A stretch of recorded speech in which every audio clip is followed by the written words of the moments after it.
तो आज हम देखेंगे हार्ट डिसीज़। ओके।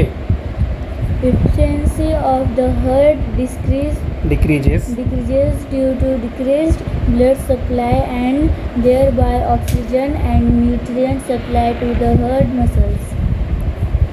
अब जो हार्ट डिसीज़ है, ओके, जिसे हम हृदय रोग बोलेंगे ना, मराठी में हृदय रोग। तो जो हार्ट की इफ़िशियंसी यानी हार्ट का जो फंक्शन है, तो वो फंक्शन की वैल्यू अगर डिक्रीज़ यानी कम होती होंगी, बराबर, तो इसका वजह क्या होंगी? Decreased blood supply. यानी अगर हार्ट को ब्लड सप्लाई कम होगा तो डेफिनेटली हार्ट का जो फंक्शन है, जो इफ़िशियंसी, वो भी क्या हो जाएंगी? डिक्रीज़, कम हो जाएंगी। और अगर ब्लड सप्लाई कम होता है तो हार्ट को जो चीज़ें चाहिए हार्ट्स की मसल को, जैसे कि हार्ट की मसल को क्या लगता है? ऑक्सीजन, न्यूट्रिएंट्स, ये चीज़ें किसे लगती है? हार्ट के मसल्स को। तो वो मसल्स को ऑक्सीजन और न्यूट्रिएंट मिलेगा क्या? नहीं मिलेगा, क्योंकि ब्लड सप्लाई कम हुआ। ब्लड के अंदर ही क्या रहता? ऑक्सीजन।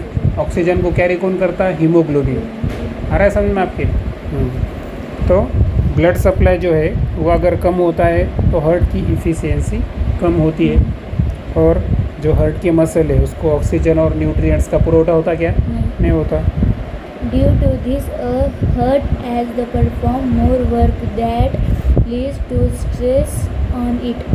और अगर ब्लड सप्लाई कम हुआ तो हार्ट जो है उसका क्या करता हो? परफॉर्म मोर वर्क, यानी ज़्यादा काम करता, और ज़्यादा काम करने की वजह से उसके ऊपर क्या आता? स्ट्रेस यानी तान आता।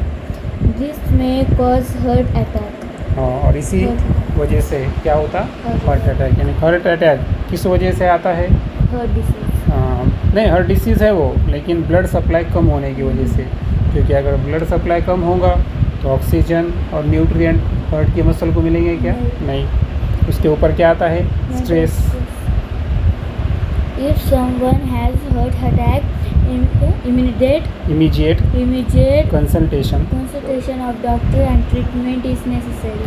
यानी किसी को हार्ट अटैक आता है, दिल का दौरा पड़ना है ना, तो उसको इमीडिएट कंसल्टेशन ऑफ डॉक्टर है, डॉक्टर के पास ले जाना चाहिए और उसकी जो ज़रूरी ट्रीटमेंट है वो करना चाहिए। One should not ignore the symptoms. अब हार्ट अटैक के सिम्टम्स क्या है? Severe chest pain in shoulder, neck and arm, cramps in hand,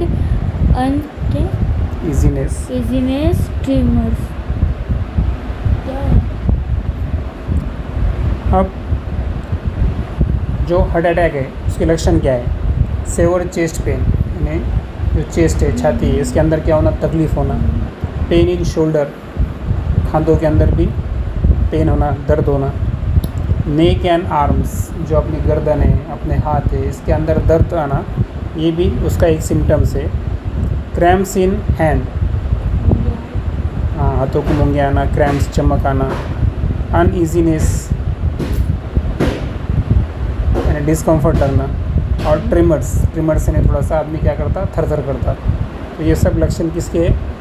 heart attack के। अब रीज़न क्या है हार्ट अटैक के? Smoking, alcoholism, diabetes, hypertension, obesity, lack of physical exercise, hereditary stress, anger and anxiety. and anxiety. इतना fast क्यों पढ़ रहे? तो हार्ट अटैक आने की वजह क्या है? स्मोकिंग, जिसे ब्रिस्टॉल, दारू पीना वगैरह, अल्कोहलिज्म, दारू पीना, डायबिटीज़, शुगर के जो पेशेंट है, इसके पहले देखना हमने, ग्लूकोज की लेवल बढ़ जाती ब्लड में, इंसुलिन का सिक्रेशन नहीं होता। हाइपरटेंशन, ज़्यादा टेंशन लेना। ओबेसिटी, ज़्यादा मोटापा, ये भी हार्ट अटैक की रीज़न हो सकता है। उसके बाद लैक ऑफ फिजिकल एक्सरसाइज, यानी व्यायाम नहीं करना। हेरिडिटी, आनुवंशिकता, यानी अपने डैड को है तो अपने को होना, है ना, एक जनरेशन से जनरेशन को, उसको अपन हेरिडिटी बोलते हैं, आनुवंशिकता। उसके बाद मेंटल स्ट्रेस, मानसिक तान लेना, ज़्यादा सोचना वगैरह। एंगर, गुस्सा होना। एनेक्सिटी, थकावट, गलावट आना। तो ये भी सब जो है ये लक्षण है, ये वजह है इसके हार्ट अटैक के। Always remember, each disease has specific scientific reason. यानी हर बीमारी का कोई ना कोई क्या होता है, साइंटिफिक रीज़न होता है, यानी वैज्ञानिक कारण होता है। Disease do not occur due to divine curse, curse or hating by anyone. यानी कोई भी बीमारी डिवाइन कर्स, यानी कोई जैसे कि कोई करनी बोलते हैं या अंधश्रद्धा वगैरह, तो उस वजह से होता क्या नहीं, उसको कोई ना कोई साइंटिफिक कारण रहता। Disease can be cured by proper medical treatment and not by chanting mantras or performing magic tricks. यानी डिसीज़, कोई भी बीमारी का ट्रीटमेंट ये तंत्र मंत्र हो सकता है क्या, नहीं हो सकता, या कोई मैजिक ट्रिक्स यानी कोई जादू चमत्कार भोंदू बाबा वैसा कुछ रहता नहीं। तो उसके लिए क्या करना पड़ता है, मेडिकल ट्रीटमेंट करना पड़ती है। और उसके बाद हर डिसीज जो है ना, तो उसमें क्या क्या करते वो, एंजियोप्लास्टी करते, उसकी एक तरीका है वो, ठीक है, हर डिसीज़ में। उसके बाद हार्ट ट्रांसप्लांट, यानी किसी के दिल में अगर समझो कुछ प्रॉब्लम है तो उसको नया दिल बिठाना, उससे हार्ट ट्रांसप्लांटेशन बोलते हैं। उसके बाद हार्ट डिसीज़ में बाईपास सर्जरी यानी हार्ट बॉडी में से निकालने का, उसकी सर्जरी करने की और फिर बॉडी में बिठाने का। उसके बाद ओपन हार्ट सर्जरी, यानी जहाँ हार्ट है वहाँ पर एक सर्जरी करने की, ये भी तरीका है हार्ट डिसीज़ दूर करने का।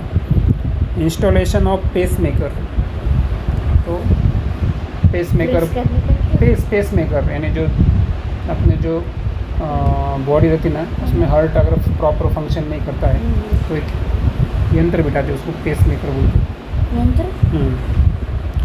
इंस्टॉलेशन ऑफ स्टेंट्स, और स्टेंट की भी इंस्टॉलेशन ओके, वो हम देखेंगे नेट के ऊपर क्या है।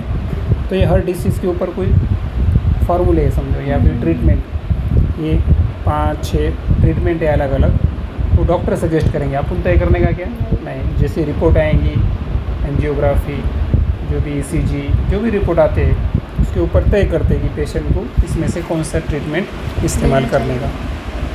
उसके बाद first aid for her disease, यानी हर डिसीज़ होता है ना, उस टाइम में प्रथम उपचार क्या करने का।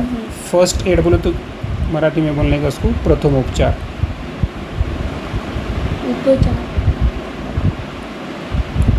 प्रथम उपचार बोले तो क्या मालूम है क्या, हम घर के या हमारी जिम्मेदारी क्या बनती है कि अगर कोई पेशेंट को हार्ट अटैक आया तो क्या करना चाहिए।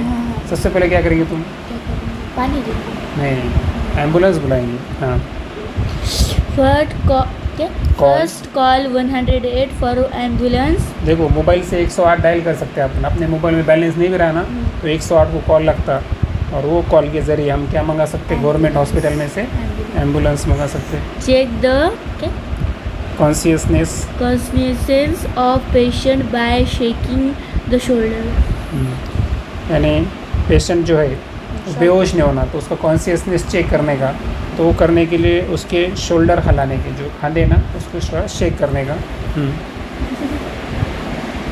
Keep the patient laying on the back in horizontal position or on hard surface and perform compression only life support, COLS। हाँ, यानी पेशेंट को क्या करना मालूम है क्या, lying on the back of horizontal position, यानी पेशेंट को हॉरिजॉन्टल पोजीशन में उल्टा सुलाने का समझो, और हार्ड सरफेस होना नीचे का। उसके बाद क्या करने का, कॉम्प्रेशन ओनली लाइफ सपोर्ट, यानी वो आप देखते होंगे ना पिक्चर में कोई हार्ट अटैक आता है तो उसको सपोर्ट करते हैं ना, उसको COLS बोलते हैं। In this press the centre of thorax for the least 30 times at the rate of 100 to 120 strokes per minute। और ये COLS जो टेक्निक है, कॉम्प्रेशन ओनली लाइफ सपोर्ट, तो ये प्रोसेस के अंदर क्या करना है आपको, पेशेंट का जो थोरैक्स का हिस्सा रहता है ना, तो उसके सेंटर में आपको एटलीस्ट कितने बार करना है? 30 बार प्रेस करना है 30 टाइम्स। और ये करते टाइम में उसका 1 मिनट के अंदर कितने स्ट्रोक होना चाहिए? 100 to 120।